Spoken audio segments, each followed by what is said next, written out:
Sticking to his roadmap, Boris Johnson has unveiled the next steps in his plan to exit lockdown in England. So, what restrictions are being eased? First, social distancing is changing. Where the 2-metre rule isn't possible, it's being shortened to just 1 metre, but it's 1 metre plus. So that means if you're on a bus and 2 metres isn't possible, then it's 1 metre plus a face covering. What will be opening from the 4th of July?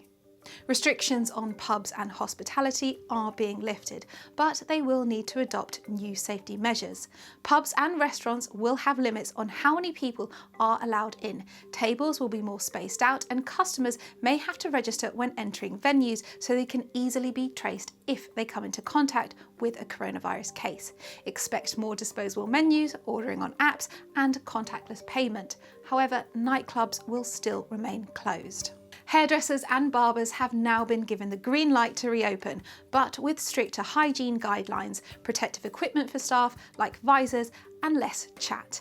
The National Hair and Beauty Federation says that small talk should be kept to a minimum. Consultation should happen in the mirror and not face to face. Although beauty salons, spas, nail bars, and tattoo parlours will still have to remain closed for the time being.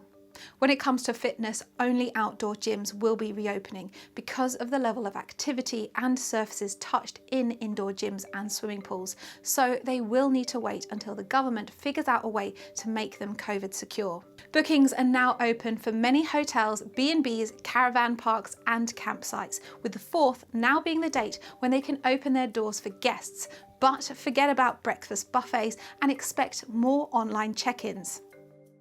Indoor attractions like museums, aquariums, cinemas, theatres and concert halls will also be opening, but there won't be any live performances, and bowling alleys will still remain shut. Places of worship, community centres, libraries, arcades and outdoor playgrounds will also open on the 4th. Lastly, weddings will now be permitted with guests up to 30, but social distancing must be adhered to. Will you be allowed to meet more people? Yes, people will be able to meet indoors from the 4th, at home, at the pub, or anywhere else permitted to be open with one other household of any size at a time. Meeting households will not need to be exclusive, and overnight stays will be permitted. So one set of grandparents could stay over one night and another set the next night, though social distancing still must be observed. And for outdoor meetings, 2 separate households of any size will now be able to meet up. Each of these steps will be reviewed. They are conditional and can be reversed.